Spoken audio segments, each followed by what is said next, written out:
Hello friends, most welcome on my YouTube channel Life Sciences with Arvind Singhariya. Friends, आज हम most fascinating and beautiful topic पर discuss करेंगे और वो है कैनोपी आर्किटेक्चर ऑफ प्लांट, पादप की वितान संरचना। अच्छा, पादप की वितान संरचना या कैनोपी आर्किटेक्चर को पढ़ने से पहले हम कैनोपी बनती किससे हैं उसके बारे में थोड़ा सा डिस्कस करते हैं। तो फ्रेंड्स, ये है मॉर्फोलॉजी का पोर्शन, प्लांट की मॉर्फोलॉजी। तो पहले हम मॉर्फोलॉजी का मीनिंग देखते हैं, फिर हम कैनोपी में एंटर करते हैं। तो जैसा कि आप इस स्लाइड में देख रहे हैं, प्लांट मॉर्फोलॉजी। मॉर्फोलॉजी जो शब्द है ये दो ग्रीक शब्दों से मिलकर बना हुआ है, मॉर्फस और लोगोस। मॉर्फोलॉजी वर्ड दो ग्रीक शब्दों से मिलकर बना हुआ है, मॉर्फस और लोगोस, जिसमें से मॉर्फस का अर्थ होता है स्ट्रक्चर और लोगोस का मीन्स टू स्टडी, अध्ययन करना, मीन्स स्ट्रक्चर का अध्ययन करना, स्टडी ऑफ स्ट्रक्चर, संरचना का अध्ययन करना।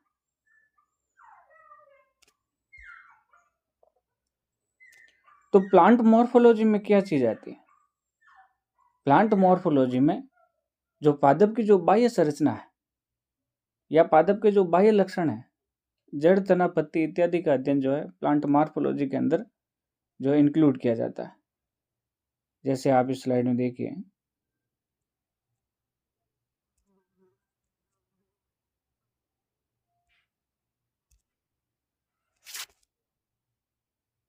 वनस्पति विज्ञान की वह शाखा जिसके अंतर्गत पादप की बाह्य आकृति, संरचना तथा बाह्य लक्षणों का अध्ययन किया जाता है, प्लांट मॉर्फोलॉजी कहलाती है। और इसमें हम क्या इंक्लूड करेंगे?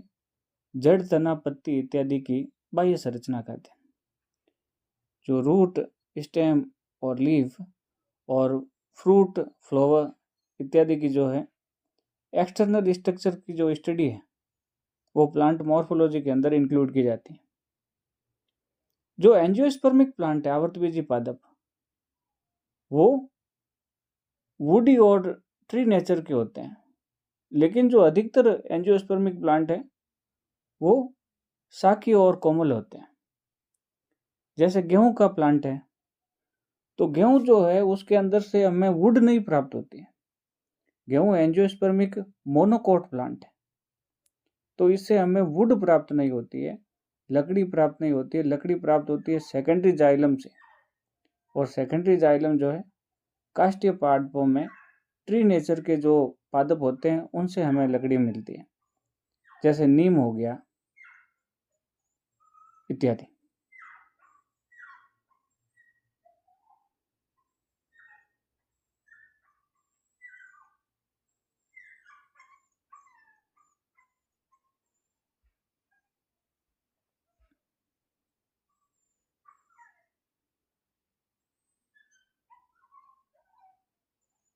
Father of plant morphology.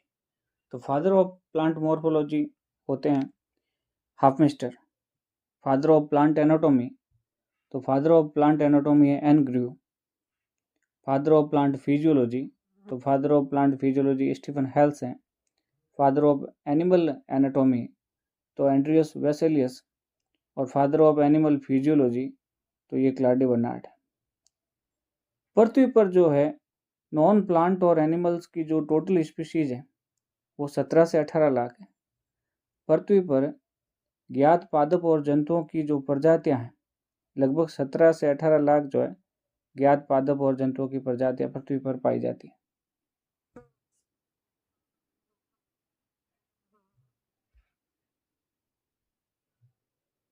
Bharat में जो है लगभग 50,000 पादपों की प्रजातियां पाई जाती है, जिसमें से जो फ्लोरिंग प्लांट है, जो पुष्पीय पादप है, उनकी प्रजातियां 18,000 है। और पृथ्वी पर पाई जाने वाली कुल पुष्पीय पादपों की प्रजातियों का भारत में लगभग 6 से 7% है। तो जैसा कि आप यहाँ पर देख सकते हैं कि भारत में केवल 50,000 पादपों की प्रजातियां पाई जाती हैं, और उसमें से 18,000 जो है फ्लोरिंग प्लांट है, जो टोटल फ्लोरिंग प्लांट का 6 से 7% है। अब हम एक बार एंजियोस्पर्म के क्लासिफिकेशन को थोड़ा सा यहाँ डिस्कस करते हैं। जो आवर्तबीजी पादप है, तो आवर्तबीजी पादप में लगभग 64 ऑर्डर है, 416 फैमिलीज है, 13,000 जीनस है और 3 लाख स्पीसीज एंजियोस्पर्मिक प्लांट के आवर्तबीजी पादपों की। वर्तमान जो महाकल्प चल रहा है इरा, वो सीनोजोइक महाकल्प है। और इस सीनोजोइक महाकल्प में यदि हम पृथ्वी पर प्लांट्स के डोमिनेंस की बात करें तो आज एंजियोस्पर्मिक प्लांट जो है आपको स्थल पर सबसे अधिक देखने को मिलेंगे।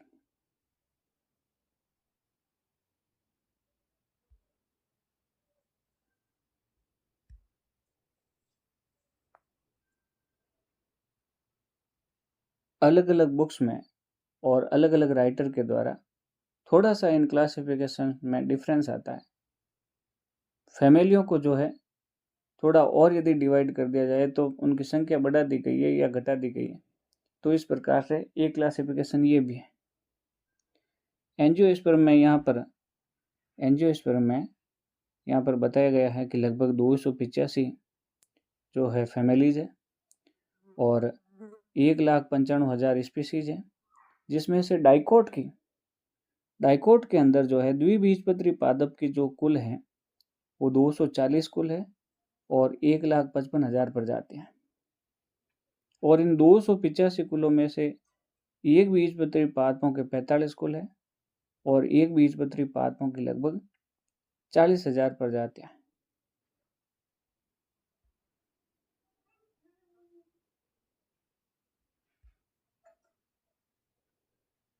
अब एक बार वापस हम जो प्लांट मॉर्फोलॉजी है उसमें चलते हैं, क्योंकि मॉर्फोलॉजी मीन्स एक्सटर्नल स्ट्रक्चर की स्टडी, जड़ तना पत्ती फल फूल इत्यादि के जो है बाह्य संरचना का अध्ययन जो है प्लांट मॉर्फोलॉजी के अंदर इंक्लूड किया जाता है। तो जो प्लांट एक्सिस है, पादप का जो अक्ष है, उसे दो भागों में विभक्त करते हैं। एक तो जो एरियल शूट सिस्टम और दूसरा अंडरग्राउंड रूट सिस्टम। जो जमीन के ऊपर जो पादप का मुख्य अक्ष और उसकी जो कैनोपी है, उसका जो डोम है, कैनोपी मीन्स उसकी जो पत्तियां और शाखाएं हैं, वो मुख्य तना जमीन के ऊपर मुख्य तना और पादप की जो पत्तियां और शाखाएं हैं वो एरियल शूट सिस्टम में आएंगे और अंडरग्राउंड रूट सिस्टम में जमीन के अंदर जो जड़ें हैं वो इंक्लूड की जाती है। तो प्लांट एक्सिस को जनरली दो भागों में विभक्त किया जाता है। एक तो वायवीय प्ररोह तंत्र एरियल शूट सिस्टम और दूसरा अंडरग्राउंड रूट सिस्टम भूमिगत मूल तंत्र, भूमिगत जड़ तंत्र या मूल तंत्र। शूट सिस्टम के अंदर क्या क्या आएंगे? तना होगा, स्टेम होगा, ब्रांचेज शाखाएं होंगी और प्लांट की जो है लीव्स पत्तियां होंगी, बर्ड्स होंगी, कलिकाएं होंगी, फ्लावर होंगे, पुष्प होंगे, फूल होंगे और प्लांट्स पर लगने वाले फ्रूट या फल होंगे। अंडरग्राउंड रूट सिस्टम के अंदर क्या होगी? सिर्फ जड़ें। तो शूट सिस्टम के अंदर पत्तियां, शाखाएं, तना, कलिकाएं, फल और फूल ये होंगे। और जो जड़ तंत्र है, जड़ तंत्र के अंदर जड़ें होंगी।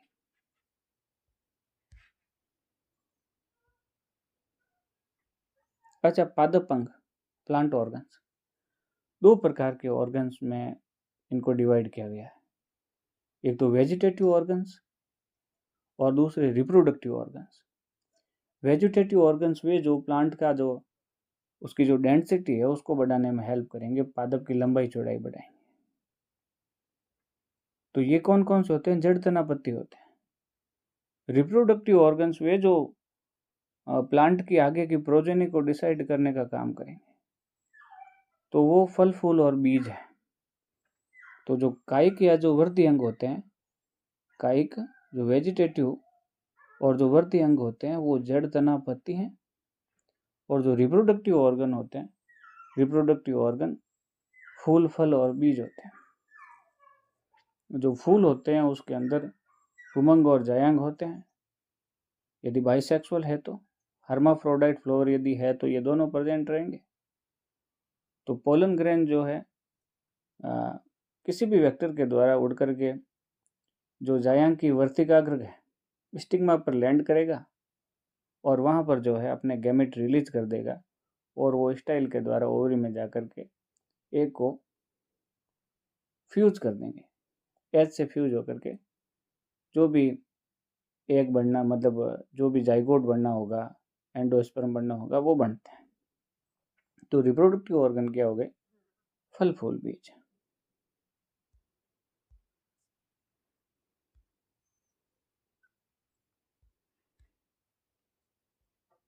अब हमारा टॉपिक स्टार्ट होता है कैनोपी आर्किटेक्चर, पादप की वितान संरचना। सीधी सी बात है, कैनोपी का एक ही अर्थ है कि पादप की सुंदरता। आप जानते होंगे, आपने अलग अलग तरह के पादप देखे होंगे। जैसे मैं यदि बात करूं जनरली बरगद, बरगद का पेड़ देखा हुआ आपने, कितना विशाल होता है बरगद का पेड़, कितनी कितनी मतलब डायामीटर में वो फैला हुआ रहता है। और वो फैलता कैसे है? वो क्या करता है कि अपनी शाखाओं की जो है लंबाई बढ़ाता है, चारों तरफ से उसकी शाखाएं निकलती हैं और उन शाखाओं पर उप शाखाएं भी बनती हैं और उन उप शाखाओं पर बड़ी बड़ी पत्तियां लगी रहती हैं। तो इस प्रकार से क्या होता है कि बरगद का पेड़ हमें बहुत विशाल पेड़ दिखाई देता है और बहुत अधिक अधिक जो है घना होता है, अधिक डेंस होता है, अधिक सघन होता है बरगद का पेड़। तो वो उसकी सघनता ही तो उसकी कैनोपी है। कैनोपी मीन्स पादप जितना अधिक सघन होगा वो उतना ही सुंदर होगा और उसकी कैनोपी उतनी अधिक सुंदर होगी। मतलब पादप की कैनोपी बनती किससे है? पादप की कैनोपी बनती है तने से, शाखाओं से, उप शाखाओं से और उसकी पत्तियों से।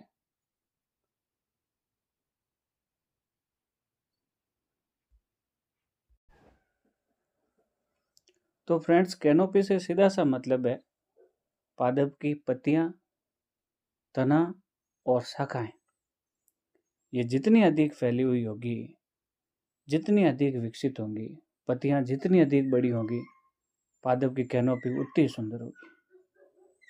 पादप की जो कैनोपी है वो डायरेक्टली रिलेटेड है पादप की सुंदरता से।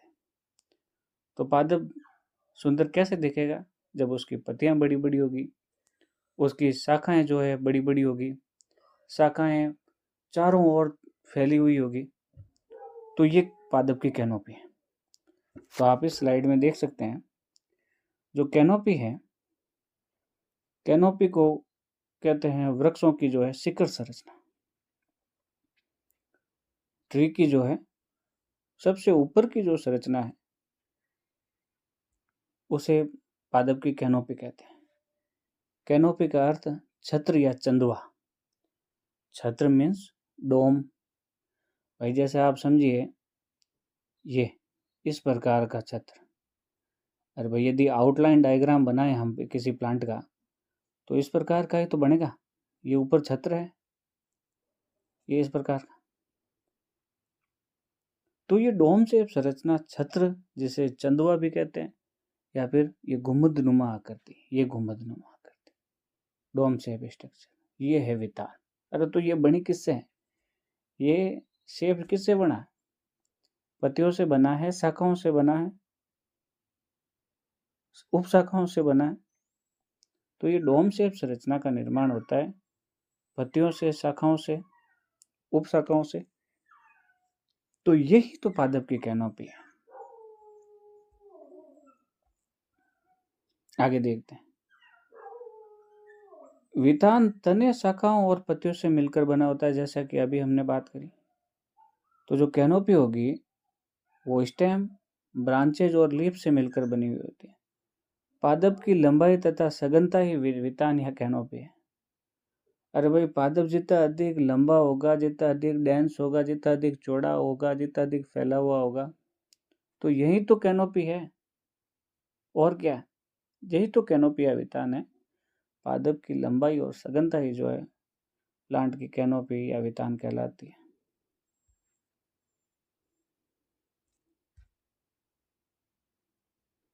ये देखिए भाई आप इस स्लाइड में सबसे पहले आप जो लेफ्ट हैंड साइड जो डायग्राम देख रहे हैं,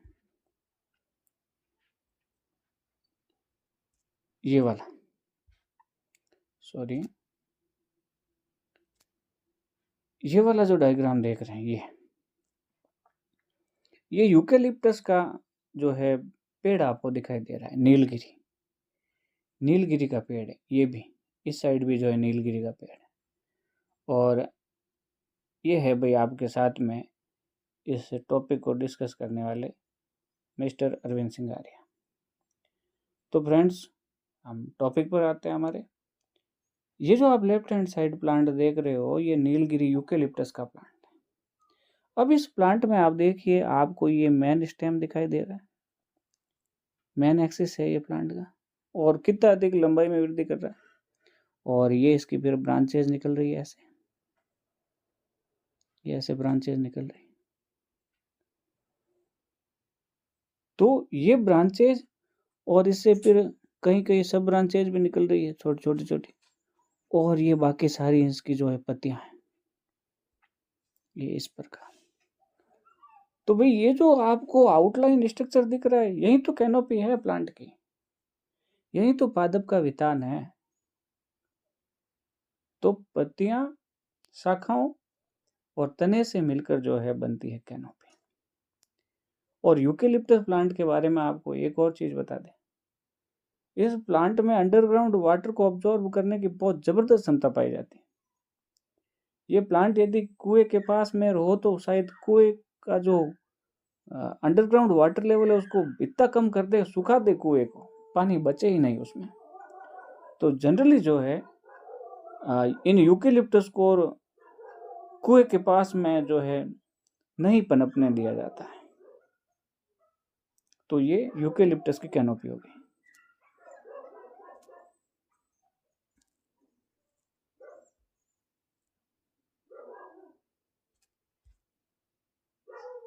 ये देखिए भैया, आपने पहले भी देखा है, ये है भाई विशालकाय बरगद का पेड़। ये देखो,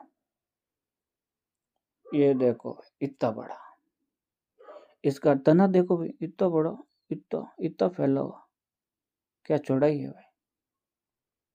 और ये देखो शाखाएं इधर से चारों तरफ फैली हुई शाखाएं बरगद के पेड़ की, पूरी सड़क को ढक दिया है दोनों साइड की। तो ये है बैनियन ट्री। तो बरगद के पेड़ जो है बहुत विशाल होते हैं, इनका फैलाव बहुत अधिक होता है, बहुत डेंस होते हैं। ये हजारों पक्षियों और कीड़े मकोड़ों के रहने की ये पनाहगाह होते हैं। अपने आप में एक खुद ही एक बहुत बड़ी इकोसिस्टम होते हैं ये बैनियन ट्री, फाइकस बंगालेंसिस। तो ये जो बरगद का पेड़ है, आप इसमें हम ये कह सकते हैं कैनोपी के बारे में कि बरगद के पेड़ जो है, इसकी शाखाएं बहुत अधिक लंबाई में फैली हुई होती हैं तथा शाखाओं से उपशाखाएं भी निकलती हैं, और बरगद के पेड़ की पत्तियां भी बड़ी बड़ी होती हैं। तो इस प्रकार ये इतना अधिक डेंस होने के कारण इसकी जो कैनोपी है वो हमें अत्यधिक सुंदर दिखाई देती है। बरगद के पेड़ की छांव भी जो है काफी दूर तक होती है। गाँव में आपने देखा होगा बरगद के पेड़। तो ये विशालकाय बरगद का पेड़ है, जो आपको कैनोपी के बारे में समझाने के लिए हमने यहाँ यूज किया इसकी पिक्चर।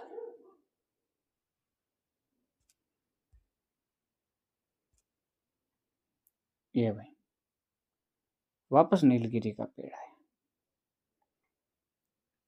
ये जो है ये नीलगिरी का पेड़ है, यूकेलिप्टस का पेड़ है। और इधर जो आप भाई को देख रहे हैं, ये मिस्टर सुरेंद्र सिंगाड़िया। तो भाई हमारे साथ में जो है इन पेड़ पौधों की पिक्चर कलेक्ट करने के लिए चले थे, तो भाई को भी जो है हमने इस वीडियो में साथ में लिया। ओके फ्रेंड्स, हम टॉपिक में आते हैं। ये देखिए आप नेक्स्ट, ये है रोहिड़ा का प्लांट, रोहिड़ा टेकोमिला अंडुलेटा। अब इसकी कैनोपी आप देख सकते हो, तना जो है पतला सा है, शाखाएं भी जो है बिल्कुल छोटी छोटी हैं, और पत्तियां भी बिल्कुल बारीक बारीक सी है। तो ये ज़्यादा डेंस नहीं है, इसकी कैनोपी ऐसी है। तो ये रोइडा का प्लांट है, लेकिन इसके अंदर जो फूल लगते हैं बड़े प्यारे होते हैं। ऑरेंज कलर के फूल लगते हैं जिससे होली के लिए गुलाल वगैरह बनाए जाते हैं। तो रोहिडा टेकोमिला एंडुलेटा।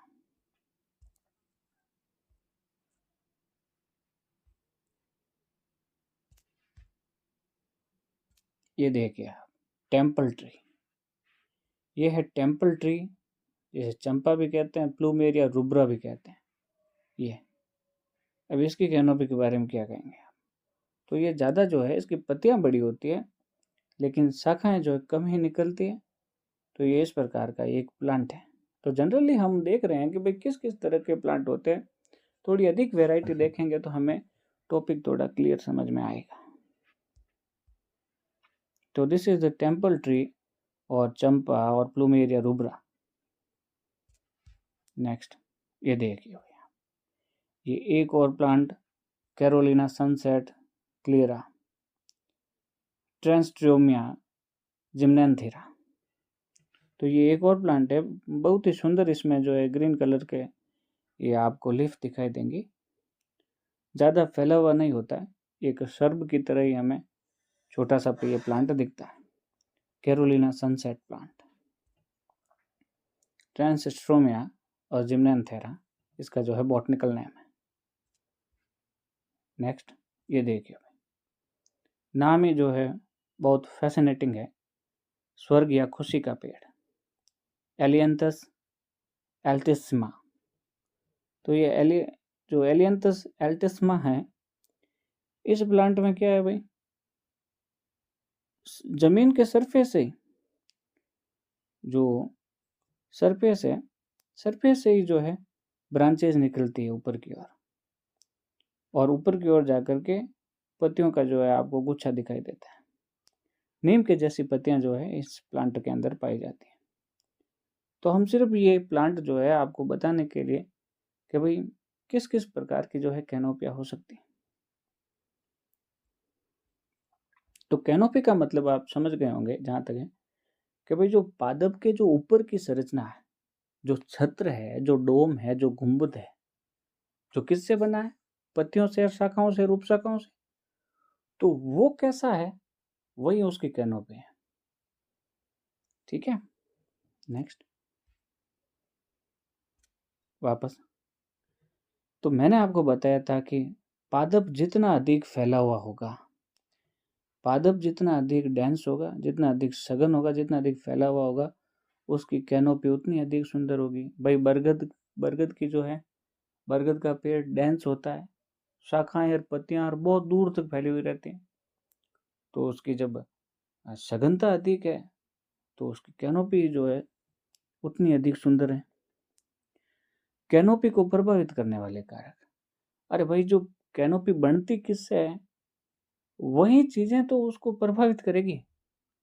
कैनोपी किससे बनती है भाई, पहला तो जो मुख्य अक्ष, प्लांट का मेन एक्सिस, जो मेन स्टेम है वो। तो प्लांट के जो मेन एक्सिस की वृद्धि, यदि पादप का मुख्य तनाई लंबाई में वृद्धि न करे तो वो तो बिल्कुल ड्वार्फ रह जाएगा प्लांट, तो कैनोपी अच्छी नहीं मिलेगी हमन को। फिर मुख्य अक्ष से शाखन के प्रकार, अब जो मेन स्टेम है उससे ब्रांचेस कैसे निकल रही है, क्या शाखाएं चक्र में निकल रही है, क्या ऐसे ही पैरेलल अल्टरनेट ऑर्डर में निकल रही है। तो मुख्य अक्ष से शाखन का टाइप क्या है, ब्रांचिंग का टाइप क्या है, ये भी जो है कैनोपी को जो अफेक्ट करेगा। ब्रांचेज की दिशा क्या है, शाखाओं की दिशा क्या है, और मुख्य अक्ष पर विन्यास कैसा है, वही चीज। शाखाएं क्या एक साइड निकल रही है, शाखाएं क्या चारों साइड निकल रही है, शाखाएं क्या ऊपर की ओर साइड निकल रही है, क्या शाखाएं लटकी हुई है, तो ये चीज अफेक्ट करती है। शाखाओं पर पर्ण विन्यास, पत्तियां जो है उसका विन्यास कैसा है ब्रांच पर, यह भी कैनोपी को अफेक्ट करता है। पत्तियों की आकृति और परिमाप क्या है, अरे भाई शेप एंड साइज क्या है लीफ का, अरे पत्तियां जब बिल्कुल बारीक बारीक है तो फिर कैनोपी अच्छी थोड़ी ना होगी। पत्तियां जितनी अधिक फैली हुई रहेगी, जितनी बड़ी बड़ी होगी, तो वो कैनोपी उतनी अच्छी लगेगी। अरे भाई प्लांट आखिरकार ग्रीन फोटोसिंथेटिक ऑर्गेनिज्म है, तो जब पत्तियां बड़ी होगी तब पूरा ग्रीनिश ग्रीनिश हमें दिखाई देगा और हरी हरी चीजें जो है बढ़िया लगती हैं आंखों को। तो जो पादप जितना अधिक फैला हुआ होगा उसकी कैनोपी उतनी अधिक सुंदर होगी। कैनोपी को प्रभावित करने वाले कारक आप जान गए कि जो मुख्य अक्ष की वृद्धि हो गई, मुख्य अक्ष के शाखन का प्रकार हो गया, शाखाओं की दिशा और मुख्य अक्ष पर विन्यास क्या है उनका, शाखाओं पर पत्तियों का विन्यास कैसा है, पत्तियों की आकृति और परिमाप कैसा है। तो ये चीजें जो है कैनोपी को अफेक्ट करती है। आगे अब ये जो अभी अपन ने जो कैनोपी को प्रभावित करने वाले कारक देखे, उसमें सबसे इंपॉर्टेंट कारक है भाई ब्रांचिंग, शाखन। तो शाखन सबसे प्रमुख जो है कारक फैक्टर है। तो देखो भाई शाखन दो प्रकार का होता है, मोनोपोडियल ब्रांचिंग और सिम्पोडियल ब्रांचिंग, एकलाक्षी शाखन और बहुलाक्षी या संधिताक्षी शाखन। अब एकलाक्षी शाखन क्या होता है हम आपको पहले समझा देते हैं, फिर आगे चलते हैं। ये देखो इसमें समझाता हूं आपको एकलाक्षी शाखन। एकलाक्षी शाखन में क्या होगा, मुख्य अक्ष लंबाई में निरंतर वृद्धि करेगा, कर रहा है। इस नीलगिरी के पेड़ में आप देख रहे हो मुख्य अक्ष से शाखाएं अग्राभिसारी क्रम में निकलती है, ऐसे, ये ऐसे, ये फिर ऐसे।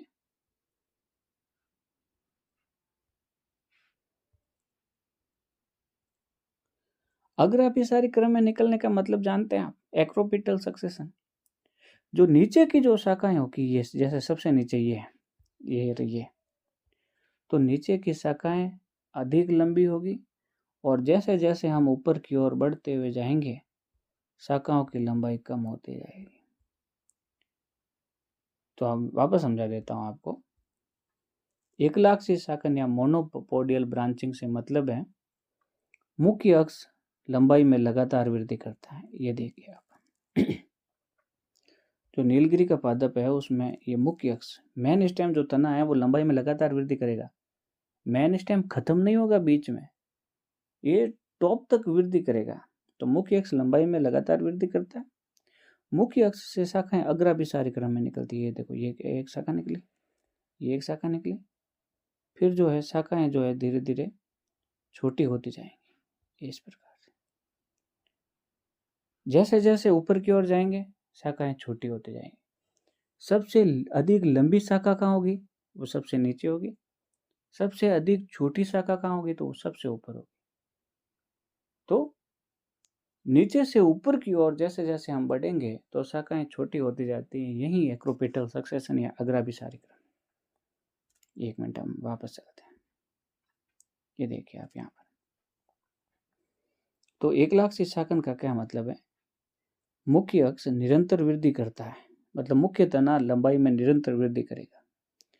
इससे अग्राभिसारी क्रम में शाखाएं निकलती है एक्रोपिटल सक्सेशन में। उदाहरण क्या है, अभी नीलगिरी हम अपन ने देखा, और एक जो अशोक है, अशोक भी जो है मोनोपोडियल ब्रांचिंग का जो है उदाहरण है। यदि आपने कभी अशोक का पेड़ देखा है तो आप उसमें देख सकते हो, कभी पास में जाकर के देखना, उसकी जो नीचे की जो सबसे नीचे की जो ब्रांचेज होगी वो सबसे अधिक लंबी होगी। जैसे जैसे आप ऊपर की ओर बढ़ोगे सबसे ऊपर वाली ब्रांचेज सबसे छोटी होगी। तो अशोक जो है उसका सराका अशोका जो है, सराका अशोका या सराका इंडिका जो इसका बॉटनिकल नेम है। नीलगिरी का यूकेलिप्टस आप जानते हो। और ये जो यहाँ पॉलीएल्थिया लिख दिया है, पॉलीएल्थिया फॉल्स अशोक ट्री होता है, पॉलीएल्थिया लॉन्गिफोलिया। तो फॉल्स अशोक ट्री को पॉलीएल्थिया लॉन्गिफोलिया उसका बॉटनिकल नेम।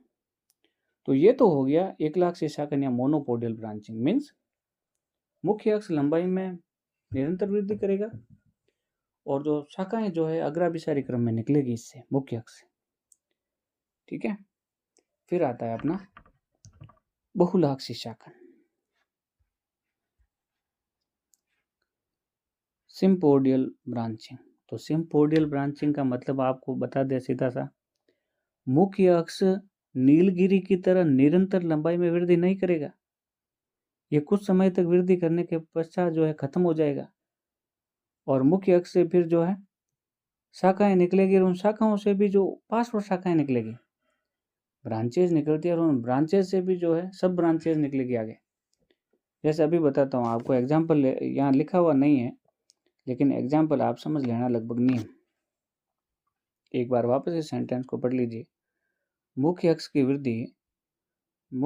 वृद्धि कुछ समय पश्चात रुक जाती है तथा शाखाओं से जो है पार्श्व शाखाएं निकलती हैं, ब्रांचेज से और लेटरल ब्रांचेज निकलती हैं।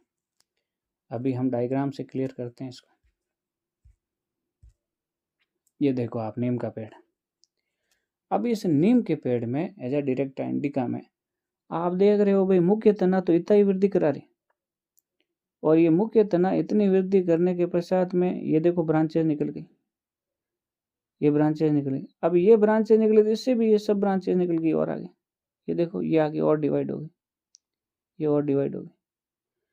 तो मुख्य अक्ष की वृद्धि जो है कुछ समय पश्चात रुक जाती है और ब्रांचेज से भी सब ब्रांचेज निकलती है।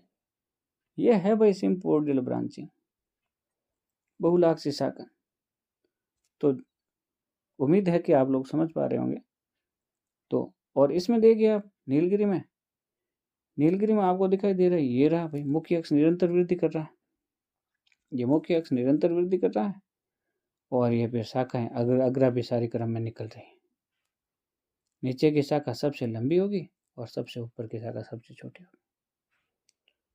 तो नीलगिरी में जो है शाखन का प्रकार है मोनोपोडियल ब्रांचिंग, और अभी जो हमने नीम देखा था, नीम में था सिम्पोडियल ब्रांचिंग। और ये जो आप देख रहे हो ये तो है भाई अशोक ट्री, सराका अशोका या सराका इंडिका भी कह देते हैं। अब इस अशोक ट्री में भी क्या है, ये जो नीचे की जो ब्रांचेज होगी ये अधिक लंबी होगी, सबसे नीचे की सबसे अधिक लंबी। जैसे जैसे हम ऊपर की ओर बढ़ते जाएंगे तो शाखाएं छोटी होती जाएंगी, सबसे छोटी वाली सबसे ऊपर पाई जाएगी। तो ये अशोक में भी जो है मोनोपोडियल ब्रांचिंग होती है। जबकि भले आप पीपल देख लो, आम देख लो, बरगद देख लो, नीम देख लो, उसमें सिम्पोडियल ब्रांचिंग होती है। आगे है भाई कैनोपी के प्रकार, वितान के प्रकार। अब भाई वितान के प्रकार जनरली हम पहले यहाँ पर ये 7 प्रकार लिखे हुए हैं, हम एक एक के बारे में देखते हैं। ताड़ या खजूर का पेड़, तो सीधा सा आप अपने दिमाग में एक इमेज लेकर आइए। खजूर का पेड़ देखा होगा कभी आपने, खजूर और नारियल। कुछ लोग तो खजूर और नारियल में भी जो है डिफरेंस शायद नहीं कर पा रहे होंगे, कोई नहीं, हम अभी एक एक करके समझेंगे विद इमेजेस। तो भाई खजूर और नारियल के पेड़ आपने देखे होंगे, तो वो प्रकार की कैनोपी क्या कहलाती है, पाम ट्री। भाई जैसे आप इमेजिन कीजिए खजूर या नारियल में क्या देखा होगा आपने, सबसे ऊपर जो टॉप पर जो है पत्तियों का गुच्छा लगा हुआ होता है और बाकी जो पूरा तना जो है उस पर कोई पत्तियां नहीं पाई जाती। और काफी बार आपने देखा होगा कि तने पर जो है कुछ निशान पाए जाते हैं। वो निशान कौन से हैं, वो निशान है गिरी हुई पत्तियों के। अरे भाई जैसे जैसे तने ने अपनी लंबाई में वृद्धि करी तो जो नीचे की जो पत्तियां थी वो गिरती चली गई, तो गिरी हुई पत्तियों के निशान पाए जाते हैं। तो आप इसके बारे में तो जान गए होंगे कि भाई खजूर या नारियल में क्या होता है, मुख्य तना तो जो अशाखित होता है, नीचे तो कोई होगी नहीं शाखाएं, और ऊपर जो शीर्ष पर जो है पत्तियों का गुच्छा पाया जाता है। और तना बिल्कुल आप खुद जानते हो कि भाई सॉलिड होता है, मजबूत होता है, सॉलिड होता है, दृढ़ होता है, अशाखित होता है, और तने पर गिरी हुई पत्तियों के निशान है। और सबसे ऊपर टॉप पर जो है, टॉप पर क्या है, टॉप पर पत्तियों का गुच्छा है। ठीक है, तो ये तो हो गया ताड़ और खजूर वृक्ष। दूसरा फिर देखो शंकुधारी वृक्ष। शंकु मीन्स ऊपर से जो है आकृति उसकी शंकु जैसी होगी, कौन जैसी होगी। शंकु या पिरामिड देखे होगे भाई ऐसे ये। और ये नारियल और खजूर के पेड़ कैसे हो गए, ये ऐसे हैं, और ये इस प्रकार, इस प्रकार तो पत्तियां निकली हुई रहती रही। देखो एक बार हम वापस बनाते हैं, अच्छा सा डायग्राम बनाते हैं। ये ऐसे, ये ऐसे, ये इस प्रकार। तो ये नारियल या खजूर का पेड़ इस प्रकार से होता है। ठीक है, तो ये पाम ट्री कैनोपी। शंकुधारी वृक्ष, शंकुधारी वृक्ष में आपको पिरामिड जैसा वृक्ष देखने को मिलेगा। तो शंकुधारी वृक्ष के यदि एग्जाम्पल की बात करें, क्रिसमस ट्री। अरे भाई, जैसे रियल में भले न देखा हो तो आप भले सर्च कर लेना गूगल पर, क्रिसमस 25 दिसंबर याद आ रहा होगा आप, तो आप इमेजिन कीजिए वो बिल्कुल पिरामिड के शेप का वृक्ष होता है क्रिसमस ट्री, अराउक एरिया। ठीक है, अराउक एरिया उसका बॉटनिकल नेम। और दूसरा इसका एग्जाम्पल शंकुधारी वृक्ष का एक होता है थुजा, मोरपंखी। तो मोरपंखी अभी मैं आपको बताता हूँ आगे। ये भी जो है कॉनिकल शेप का होता है, शंकुनुमा आकृति का होता है। तो शंकु के आकार के होने के कारण इन्हें शंकुधारी वृक्ष में या कॉनिकल ट्रीज के अंदर, कॉनिकल ट्रीज टाइप की कैनोपी में रखा जाता है। पाम ट्री, ऐसे ट्री जो खजूर जैसे दिखते हैं, पाम लाइक दिखते हैं, तो वो आ जाएंगे पाम लाइक ट्री की कैनोपी में। कॉनिकल ट्रीज में ऐसे जो शंकुनुमा आकृति के पेड़ पौधे दिखते हैं वो कॉनिकल के अंदर आ जाएंगे। तीसरा है दीर्घवर्तीय या बेलनाकार वृक्ष। आप इमेजिन कीजिए कि कभी आपने नीम के पेड़ देखे होंगे। नीम के पेड़ में वैरायटी पाई जाती है। कोई नीम का पेड़ यदि दूर से देखो तो आपको बिल्कुल ही उसकी कैनोपी गोल गोल दिखाई देगी।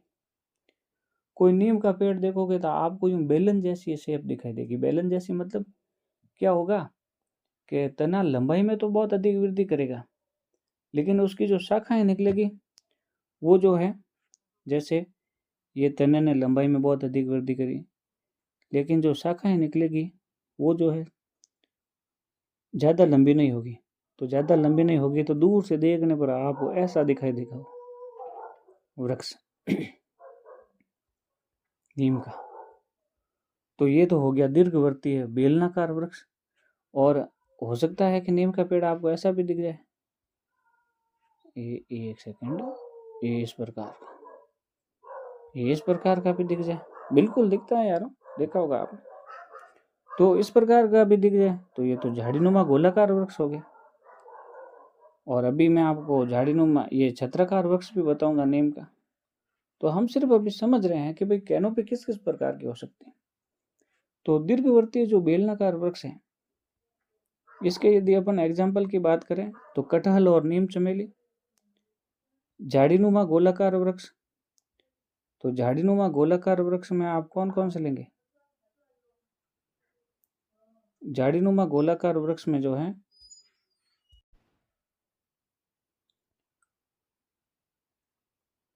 तो फ्रेंड जो दीर्घवर्तीय या बेलनाकार वृक्ष है तो उसके अंदर तो कटहल और नीम चमेली ले लो। झाड़ीनुमा गोलाकार वृक्ष है जो गोल गोल दिखेंगे अपन को, उसमें आम और बरगद ले लो। भाई बरगद का दिख रहा था गोल गोल। छत्राकार वृक्ष में जो अम्ब्रेला शेप जो वृक्ष है उसमें गुलमोहर ले लो, पीपल ले लो, फाइकस रिलीजियोसा, धार्मिक इसकी वैल्यूज है पीपल के पेड़ की, पूजते हैं लोग, तो रिलीजन से रिलीजियोसा जो है नाम ऐड कर दिया। कल्प वृक्ष या पैगोडा ट्री, तो कल्प वृक्ष या pagoda tree Japanese pagoda tree है। सेमल है, एलिस्टोनिया है। बाओबाब ट्री भी जो है इस श्रेणी में आता है। बाओबाब ट्री, एडेंसोनिया डिजिटाटा, अभी आपको इमेज के द्वारा बताएंगे।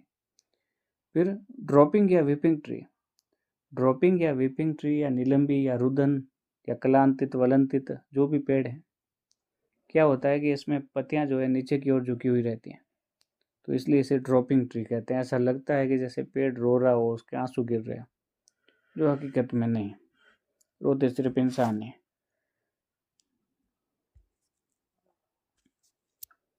तो कैनोपी आर्किटेक्चर के टाइप में हम एक बार वापस नाम देख लेते हैं। पाम ट्री, खजूर नारियल, शंकुधारी वृक्ष, क्रिसमस ट्री और थुजा, और दीर्घवर्तीय बेलनाकार वृक्ष जो है कटहल और नीम चमेली, झाड़ीनुमा गोलाकार वृक्ष जो है इसमें आम और बरगद, छत्राकार वृक्ष के अंदर देसी पीपल और गुलमोहर डेलोनेक्स रीजिया, कल्प वृक्ष में जो है जापानीज पैगोडा ट्री, सेमल और एलिस्टोनिया और नीलम्बी ट्री इसके अंदर जो है, आप नीलम्बी ट्री के अंदर कौन से आएंगे, कैलेस्टिमॉन, लाल बोतल ब्रश।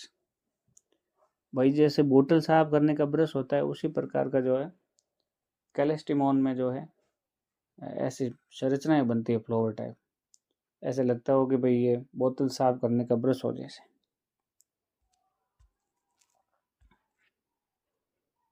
हम नेक्स्ट स्लाइड में चलते हैं। तो सबसे पहले ताड़ या खजूर वृक्ष।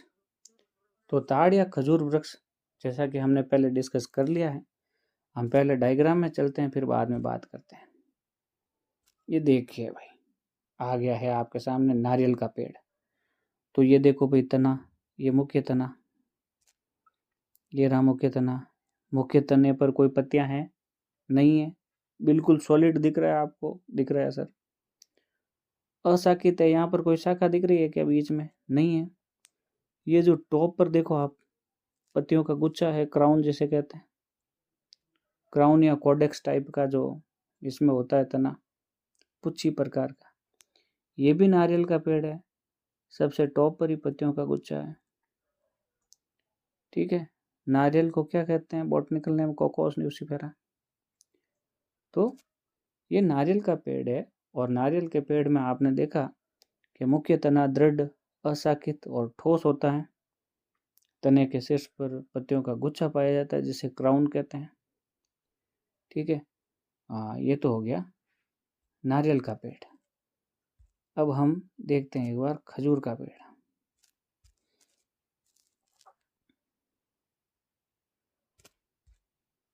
ये देखिए भाई खजूर का पेड़। तो खजूर के पेड़ में आप ये देखिए, ये देखो, ये गिरी हुई पत्तियों के निशान दिखाई दे रहे हैं आपको, ये वाले, ये देखो। तो खजूर का पेड़ की हाइट इसकी भी बढ़ती है, लेकिन इसके जो यहाँ पर जो है निशान पाए जाएंगे बहुत तगड़े वाले, ये तने पर। तो तने पर ये निशान पाए जाते हैं और ऊपर ये पत्तियां होती हैं इस प्रकार। नारियल की पत्तियां तो थोड़ी सॉफ्ट टाइप की होती है और ये पत्तियां थोड़ी हार्ड होती हैं। तो इसमें भी जो पत्तियों का गुच्छा आप देखो टॉप पर ही है, बीच में कहीं पत्तियां, कहीं शाखाएं निकल रही है क्या, नहीं निकल रही। तो जो ताड़ या खजूर वृक्ष की जो कैनोपी है, इसमें हम क्या कहते हैं कि मुख्य तना दृढ़, अशाखित और ठोस होता है, और तने पर गिरी हुई पत्तियों के निशान होते हैं, और शीर्ष पर जो है पत्तियों का गुच्छा पाया जाता है जिसे क्राउन कहते हैं। और इसकी जो पत्तियां होती है उसकी एक विशिष्ट प्रकार की जो फाइलोटैक्सी होती है जिसे पैरास्टिकिस फाइलोटैक्सी कहते हैं। तना कॉडेक्स टाइप का होता है। अभी एक एक कैरेक्टर के बारे में हम देख लेते हैं। ये देखो भाई,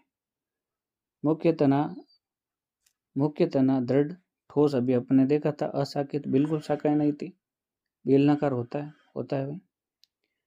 तने के शीर्ष पर पत्तियों का गुच्छा पाया जाता है, अभी आपने देखा पाया जाता है। पत्तियां पामेटली या पिनेटली कंपाउंड होती है, पत्तियां कंपाउंड होंगी, सिंपल लीफ नहीं होंगी, पामेटली या पिनेटली, हस्ताकार या पिच्छाकार। तने पर गिरी हुई पत्तियों के निशान पाए जाते हैं। भाई अभी खजूर में अपन ने देखा था कि जो वो निशान दिख रहे थे वो क्या थे निशान, जो सबसे पहले बनी हुई पत्तियां थी वो धीरे धीरे गिर गई, जिस पर जैसे जैसे तना ऊपर की ओर वृद्धि करता गया। तना मुकुट आकार का या क्राउन शेप या कोडेक्स होता है। अभी बताते हैं कोडेक्स का मतलब क्या होता है। खजूर की जो परसिस्टेंट लीफ होती है, उस परसिस्टेंट लीफ की जो फाइलोटैक्सी है वो कॉम्प्लेक्स होती है, जटिल होती है, जिसे पैरास्टिकियस फाइलोटैक्सी कहते हैं। ताड़ या खजूर जो कैनोपी है उसके प्रकार क्या है, एग्जाम्पल, खजूर हो गया डेट पाम, फिनिक्स डेक्टाइलिफेरा, एरेकेसी या पामिकुल का है ये, और नारियल हो गया कोकोस न्यूसीफेरा। तो ये है भाई ताड़ या खजूर वृक्ष की कैनोपी। आप समझ गए होंगे, कोई ज्यादा हार्ड नहीं है ये। कोडेक्स का मतलब क्या होता है, वुडी स्टेम, कि भाई काष्ठीय तना। भाई जब अपन देख रहे थे अभी कितना सॉलिड जो स्टेम दिखाई देता है खजूर और नारियल का। काष्ठीय तना जो अशाखित होता है, ऊंचा तथा अपाती पर्णाधारों से ढका हुआ रहता है। जो इसमें जो सबसे ऊपर जो है पत्तियां पाई जाती हैं उनसे ये ढका हुआ रहता है अपाती पर्णाधारों से। और जैसे अभी आपने तना देखा, तने पर ये जो गिरी हुई पत्तियों के निशान थे वो क्या थे? पर्णाधारी तो थे। तने पर अपाती पर्णाधार जो लीफ स्कार दिखाई दे रहे थे तो वो परसिस्टेंट थे, वो गिरते नहीं थे। पत्तियां गिर जाती हैं लेकिन वो पर्णाधार वहीं रहते हैं चिपके हुए। तो इस प्रकार का जो तना होता है वो कॉडेक्स टाइप का कहलाता है, जिसमें तना वुडी हो, अनब्रांच्ड हो और पूरा का पूरा तना जो है, जो बिल्कुल जो ऐसे पर्णाधार जो खुद कभी नहीं गिरते हैं, पत्तियां तो गिर जाती लेकिन पर्णाधार पाए जाते हैं, तो उन पर्णाधारों से ढका हुआ रहता है, तो वो उस प्रकार का तना कॉडेक्स टाइप का कहलाता है।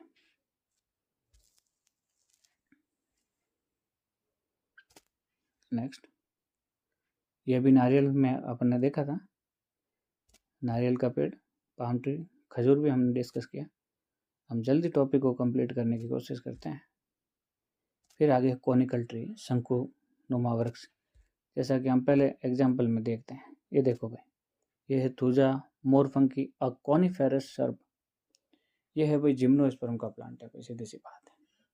तो शंकुधारी वृक्ष, तो शंकुधारी वृक्ष में क्या होगा? नीचे की शाखाएं होगी लंबी और वो जैसे जैसे ऊपर जाएंगे शाखाएं होगी छोटी। ठीक है, ये आप देखिए नीचे की शाखाएं लंबी है, लेकिन जैसे जैसे हम ऊपर की ओर जाएंगे शाखाएं जो है छोटी छोटी होती जाएंगी। तो ये थुजा या मोरपंखी जो है प्लांट है, और ये जिम्नोस्पर्म का प्लांट है। और जो शंकुधारी जो कैनोपी है कॉनिकल ट्रीज, उसके अंदर क्रिसमस ट्री और ये मोरपंखी को जो है हम जनरली जो है उदाहरण के रूप में लेते हैं। तो अब देख लेते हैं एक बार शंकुधारी वृक्ष के जो है कैरेक्टर क्या क्या है। वृक्ष की आकृति शंखों के समान होती है। वृक्ष की आकृति कौन के समान होगी? बिल्कुल वो कौन जैसा दिखाई दे रहा था। तने इरेक्ट और एक्स करंट टाइप के होते हैं, ऊर्ध्वशीर्षी टाइप के होते हैं। अभी बताते हैं एक्स करंट का मतलब क्या है। तने वायवी और मजबूत होते हैं। यदि क्रिसमस ट्री देखा हो तो उसका तना मजबूत होता है। वायवी होते हैं, एरियल होते हैं, अंडरग्राउंड तने नहीं है, हवा में है, ऊपर ग्राउंड के ऊपर है, तो वायव्य तने है, मजबूत तने। मुख्य अक्ष पर एकलाक्षी शाखन पाया जाता है, मोनोपोडियल ब्रांचिंग। तो मोनोपोडियल ब्रांचिंग का मतलब अभी अपन पढ़ कर आए। मोनोपोडियल ब्रांचिंग से मतलब है कि मुख्य अक्ष तो निरंतर वृद्धि करता रहेगा और उससे शाखाएं जो बनेगी वो अग्राभिसारी क्रम में बनेगी।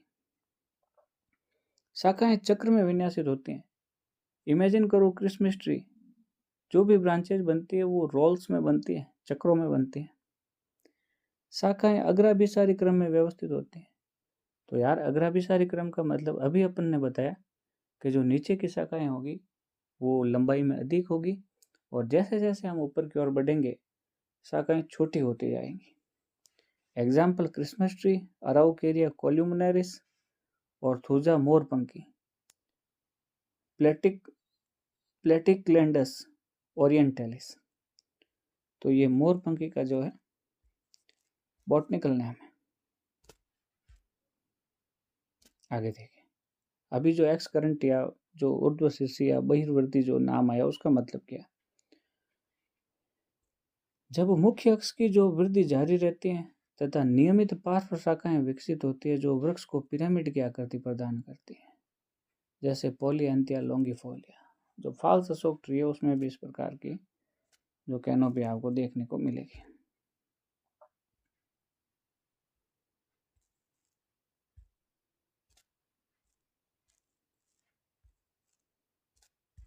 ओके, ये वापस देख सकते हो आप, ये मोरपंखी आपको पिरामिड जैसी स्ट्रक्चर दिखाई दे रही है भैया। आप ये ऐसे ऐसे, ये इस प्रकार, ये मुख्य अक्ष तो लंबाई में निरंतर वृद्धि करता रहता है और ये मोनोपोडियल ब्रांचिंग फिर निकलती है इस प्रकार। ये नीचे की शाखाएं सबसे बड़ी, अग्राभिसारी क्रम इसे ही कहते हैं, नीचे की सबसे बड़ी और ऊपर की सबसे छोटी। ये देखो इसमें भी आप देख रहे हो ये मुख्य अक्ष तो लगातार नियमित वृद्धि करता है।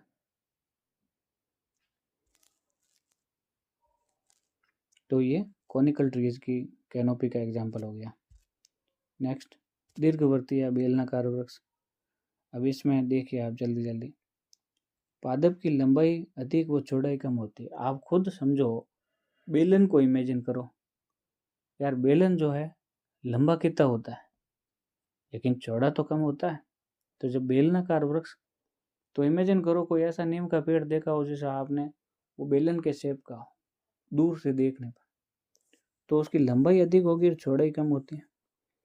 शाखन मोनोपोडियल या सिम्पोडियल प्रकार का हो सकता है, एकलाक्षी या बहुलाक्षी या संधिताक्षी प्रकार का हो सकता है। शाखन दोनों में से कोई एक हो सकता है। जो लेटरल ब्रांचेज होगी वो इरेक्ट ब्रांचेज और मेन एक्सिस की तुलना में छोटी होती है। भाई जैसे ये है तना, मुख्य तना, और ये इस प्रकार का बेलन, तो ये शाखा है। तो ये तो मुख्य तना हो गया। तो ये जो शाखा है, ये शाखा है, ये शाखा है इस ऊर्ध्व शाखा से तो छोटी हो गई और इस मेन एक्सिस से भी छोटी हो गई। तो इस प्रकार ये हमें इस प्रकार बेलन जैसी आकृति दिखाई देती है। तो क्यों? क्योंकि लंबाई अधिक हो जाती है और चौड़ाई कम हो जाती है, तो फिर बेलन जैसी संरचना तो बननी है। और शाखन एकलाक्षी या बहुलाक्षी कोई एक प्रकार का हो सकता है। पादप की लंबाई अधिक और चौड़ाई कम होने से वृक्षों का फैलाव अधिक नहीं होता है, जिस कारण पादप जो है बेलन की आकृति ग्रहण कर लेते हैं। एग्जाम्पल जैक फ्रूट या कटहल, एरेट्रोकार्पस हेटेरोफाइलस। और ये जो कटहल होता है बांग्लादेश का भाई राष्ट्रीय फल है, नेशनल फ्रूट है कटहल। नीम चमेली मिलिंगटोनिया हॉर्टेंसिस, इसे इंडियन कॉर्क ट्री प्लांट भी कहते हैं। पत्तियां नीम जैसी होती हैं। तो दीर्घवर्तीय बेलनाकार वृक्ष में आपको पादप बेलन के जैसा दिखाई देगा, क्योंकि पादप की लंबाई तो बहुत अधिक बढ़ जाती है लेकिन उसकी चौड़ाई नहीं बढ़ती, जिस कारण पादप बेलन का शेप लेता है। बेस्ट वेल नोन एग्जाम्पल कटहल और नीम चमेली। ओके फ्रेंड्स, हम नेक्स्ट स्लाइड में चलते हैं। ये देखिए भाई, ये आपको जो है दीर्घवर्तीय टाइप का दिखाई दे रहा है। ये देखो, ये तो अब इसमें दीर्घवृत्त है ये, लेकिन ये बेलन नहीं। ये ऐसे ही आपको कि भाई दीर्घवृत्त बनने जैसा शेप बताने के लिए बताया। ये नीम का पेड़ है। आगे झाड़ीनुमा गोलाकार वृक्ष। अब झाड़ीनुमा गोलाकार वृक्ष कैसे दिखेंगे? तो इस प्रकार दिखेंगे आपको ये पेड़ ऐसे। अब ये देखो भले बरगद का पेड़ ऐसा ही तो दिखाई देता आपको, ऐसे ऐसे। ये बरगद का पेड़ बहुत विशाल। तो यहाँ हम पॉइंट पढ़ते हैं एक एक करके। पादप के वायव्य मजबूत और जो ऊर्ध्वशीर्षी तने हैं वो डेलिक्यूसेंट प्रकार के होते हैं। कुछ नहीं भाई, डेलिक्यूसेंट का मतलब चौड़ाई अधिक होगी रही है, चौड़ाई अधिक होगी उनकी शाखाओं की, और कुछ नहीं। शाखन बहुलाक्षी प्रकार का होता है, सिम्पोडियल टाइप का होता है। मतलब मुख्य तना थोड़ी वृद्धि करने के पश्चात रुक जाएगा और फिर उससे शाखाएं और पार्श्व शाखाएं निकलेगी। शाखाएं सर्पिलाकार व चक्रिकाकार क्रम में विन्यासित होती हैं। अरे भाई शाखाएं या तो स्पाइरली निकलेगी या फिर रोल्स में निकलेगी, चक्र में निकलेगी, जैसे बरगद। निचली शाखाएं ऊपरी शाखाओं की तुलना में अधिक फैली रहती है। तो बरगद जो है इसका और आम जो है इसका बेस्ट वेल नोन एग्जाम्पल है झाड़ीनुमा गोलाकार वृक्ष। तो छोटी छोटी झाड़ियां भी आपको यहाँ से गोल शेप में दिखाई देती है।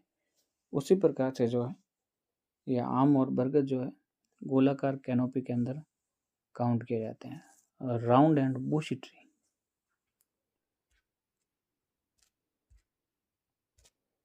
डेलिक्यूसेंट का मतलब देख लेते हैं कि मुख्य अक्ष कई मुख्य शाखाओं में विभाजित हो जाता है। जो मेन स्टेम होगा वो और जो है शाखाओं में विभाजित हो जाएगा।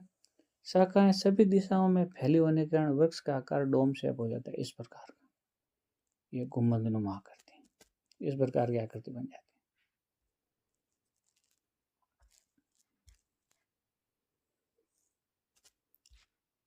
ये देखो भाई, ये देखो मुख्य अक्ष तो इतना ही बड़ा अरे भाई ये देखो, ये मुख्य अक्ष तो इतना ही बड़ा और ये फिर शाखाएं निकल गई थी।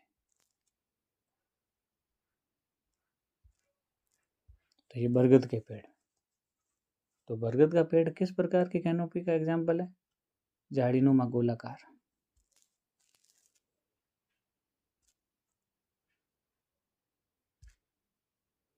आगे आती है पांचवा प्रकार कैनोपी का, अम्ब्रेला शेप ट्री, छतरी का कार वृक्ष। अम्ब्रेला के जैसे दिखाई देंगे भाई, छत्ते। तो इसमें क्या होता है, पादप की शिखर संरचना अधिक चौड़ी हो जाएगी। अरे भाई जब छतरी देखी है कभी, तो छतरी का जो टॉप होता है वो कितना चौड़ा होता है, और आप अंदर से देखना छतरी को, वो धीरे धीरे फिर नैरो होता जाता है। तो पादप की जो शिखर संरचना है वो अधिक चौड़ी और चपटी होगी। ब्रांचिंग सिम्पोडियल टाइप की होती है, बहुलाक्षी प्रकार का शाखन पाया जाता है। मुख्य अक्ष की वृद्धि कुछ समय पश्चात रुक जाती है, वो इसकी ऊपरी पर्व संधि से दूसरी शाखाएं निकलने लग जाती है। जो मेन एक्सिस है उसकी वृद्धि रुक जाएगी, और फिर इसके ऊपर की जो नोड होगी उस नोड से फिर अन्य शाखाएं निकलने लग जाती है। एग्जाम्पल गुलमोहर और देसी पीपल। एग्जाम्पल इसके गुलमोहर और देसी पीपल हो गए।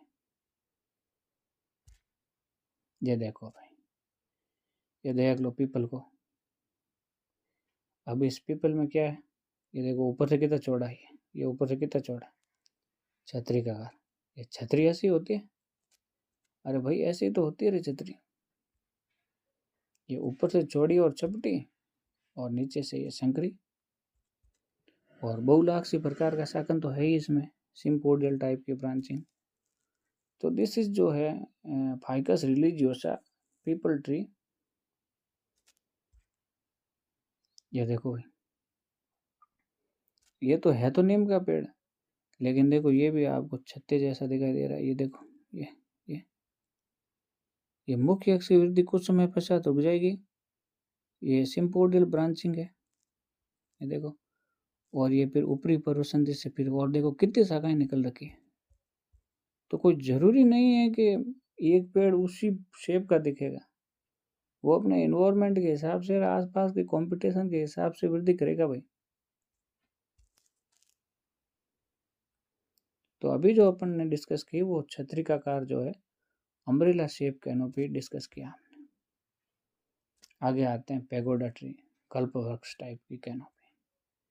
अब पेगोडा ट्री के बारे में हम आपको बता दें कि भाई कुछ नहीं होता है इसमें। एक्चुअल में इसमें ये होगा कि जो शाखाएं होगी वो बौद्ध मंदिरों के मठों के समान आपको ऐसे गोलाकार शेप में अरेंज होती हुई दिखाई देती है, जैसे छज्जे हो गए, छज्जों के जैसे हैं जो है आपको दिखाई देगी। और एग्जाम्पल इसका जापानीज पेगोडा ट्री, सैमल और एलिस्टोनिया। देखना अभी हम एक एक करके एक एक पॉइंट को डिस्कस करते हैं। मुख्य अक्ष से शाखाएं चक्रिकाकार रूप में उत्पन्न होती हैं। मेन एक्सिस जो होगा, मुख्य तना होगा, उससे शाखाएं रोल्स में निकलेगी, चक्रों के रूप में निकलेगी। ये शाखाएं छज्जों की भांति एक दूसरे के ऊपर जो है अरेंज हो जाती है। छज्जे जो होते हैं छज्जों की भांति एक दूसरे के ऊपर अरेंज रहेगी। शाखाएं एक के ऊपर दूसरी क्रम में बनती हैं, जस्ट एक और एक के बाद में दूसरी क्रम। जब शाखाओं की वृद्धि रुक जाती है तो सिरे ऊपर की ओर मुड़ जाते हैं। जब जो ब्रांच होगी, ब्रांच की वृद्धि रुक जाएगी, तब सिरे ऊपर की ओर मुड़ जाएंगे, और जहां से ये मुड़ेगी वहां से नई शाखा उत्पन्न हो जाएगी। इस वृक्ष की आकृति बौद्ध मंदिरों जैसे, जिनको पेकोडा कहते हैं, उसके जैसी दिखाई देती है इस पेड़ की आकृति। एग्जाम्पल है स्टाइफेनोलोबियम जैपोनिकम, जापानीज पेकोडा ट्री, सैमल या सिल्क कॉटन ट्री, और एलिस्टोनिया जिसे डेविल ट्री भी कहते हैं, स्कॉलर ट्री भी कहते हैं, सप्तपर्णी भी कहते हैं, क्योंकि 7 पत्ते पाए जाते हैं एलिस्टोनिया में। तो 7 पत्ते होने के कारण इसे सप्तपर्णी भी कहते हैं। अभी हम जब डायग्राम देखेंगे तभी समझ में आना।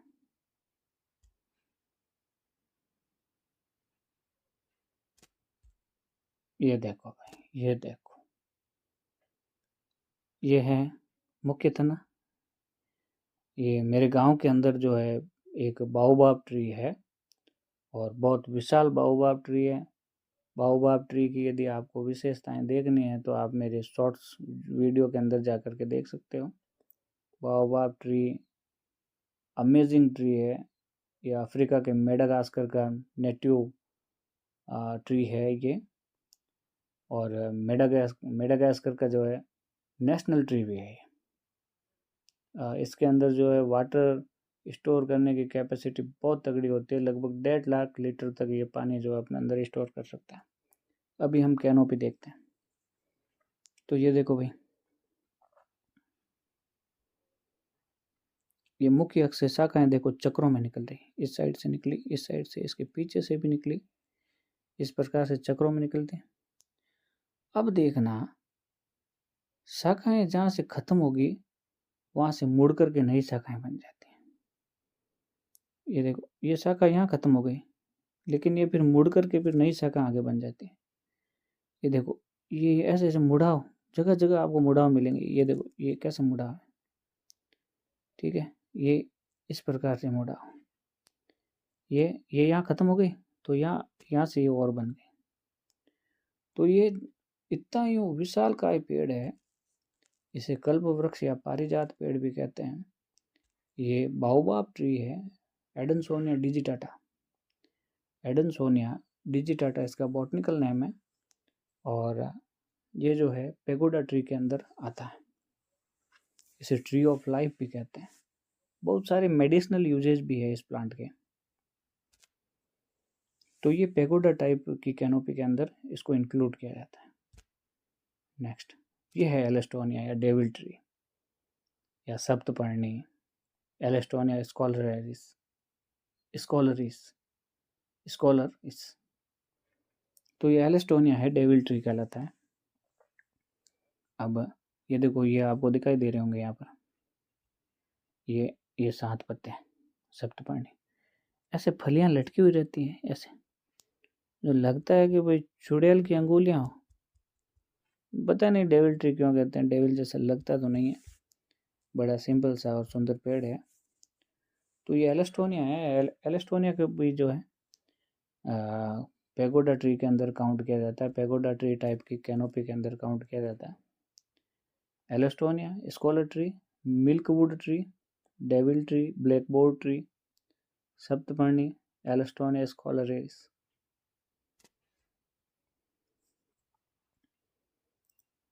लास्ट टाइप ऑफ कैनोपी, तो इसमें आप देखिए, वलंतित, कलांतित, निलंबी या रुदन वृक्ष, ड्रॉपिंग या विपिंग ट्री। इसमें आपको इतना सा ही ध्यान रखना है कि पत्तियां जो है नीचे की ओर लटकी हुई रहती है, जैसे ऐसा लगता है कि भाई पेड़ रो रहा हो। इनके वायव्य तने मजबूत और डीकरंट टाइप के होते हैं। इनकी शाखाएं लटकी हुई होने के कारण इन्हें रुदन वृक्ष या विपिंग ट्री भी कहते हैं। शाखन एकलाक्षी या बहुलाक्षी प्रकार का होता है। शाखाएं पतली व कोमल होती हैं। एग्जाम्पल, सेलिक्स और कैलेस्टिमोन। कैलेस्टिमोन को लाल बोतल ब्रश कहते हैं, क्योंकि एक्चुअल में इसके जो फ्लोवर जैसी संरचनाएं बनती है वो बोतल को साफ करने वाले ब्रश के जैसी होती हैं। सेलिक्स को विलो ट्री भी कहते हैं और इससे क्रिकेट के बैट बनाए जाते हैं। तो ये थे भाई कैनोपी के टाइप। यदि मैं एक शब्द में कैनोपी को डिफाइन करूं तो कैनोपी बनी होती है पत्तियों से, शाखाओं से, तने से, उपशाखाओं से। कैनोपी के टाइप के बारे में बात करी अपन ने, palm type of canopy, conical type of canopy, round and bushy type of canopy, oblong and cylindrical canopy, umbrella shape canopy, pagoda tree like canopy और विपिंग या ड्रॉपिंग ट्री लाइक कैनोपी। ये देखो भाई, ये लास्ट देख लो इसमें, ये पत्तियां इस प्रकार से लटकी हुई है जैसे लगता है कि भाई पेड़ रो रहा। तो ये ड्रॉपिंग या विपिंग ट्री लाइक कैनोपी होगी। ये देखो भाई, पाम ट्री, ये बना दिया भाई हाथ से। ये देखो खजूर का पेड़, ऐसा ही लगता है ना। ये मुख्य तना अशाखित है, ऊपर ये पत्तियों का गुच्छा निकले हुए हैं। जिसे क्राउन कहते हैं। ये कॉनिकल ट्री, कौन शेप का शंकुनुमा आकृति हो गई।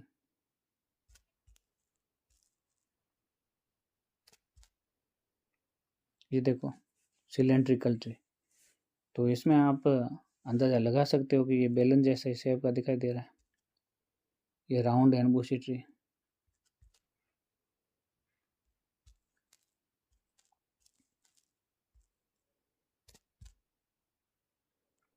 ये अम्ब्रेला शेप ट्री। ठीक है, अभी अपन ने जो नीम का पेड़ देखा था वो उसी प्रकार का था, अम्ब्रेला शेप, ऊपर से चपटा, पीपल का ऊपर से चपटा है भाई ये। ठीक है, छतरी जैसा ही तो दिखता है रे, छाती जैसा।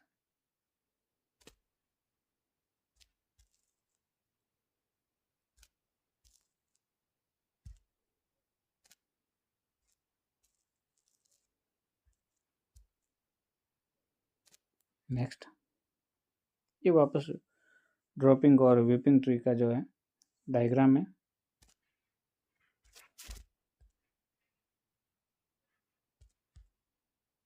ये पैगोडा ट्री, तो ये ऐसा ही बना दिया, लेकिन आप समझिए कि जो शाखा है ऐसे इस प्रकार से आपको छज्जों की बातें दिखाई देती है, बौद्ध मंदिरों के मठों के जैसे, पैगोडा, जस्ट लाइक पैगोडास। तो ये पैगोडा ट्री टाइप की कैनोपी है। तो फ्रेंड्स, आज जो है अपन ने कैनोपी आर्किटेक्चर नामक टॉपिक डिस्कस किया। बहुत ही सुंदर, आकर्षक, वेरी फैसिनेटिंग एंड ब्यूटीफुल ये टॉपिक था। यदि आपको ये वीडियो अच्छा लगा हो तो आप चैनल को सब्सक्राइब करें, वीडियो को लाइक करें, वीडियो को शेयर करें। Thank you very much. आगे भी हमारे साथ इसी प्रकार बने रहिए, हम और भी ऐसे वीडियोज़ आपके लिए बनाएंगे। Thank you very much.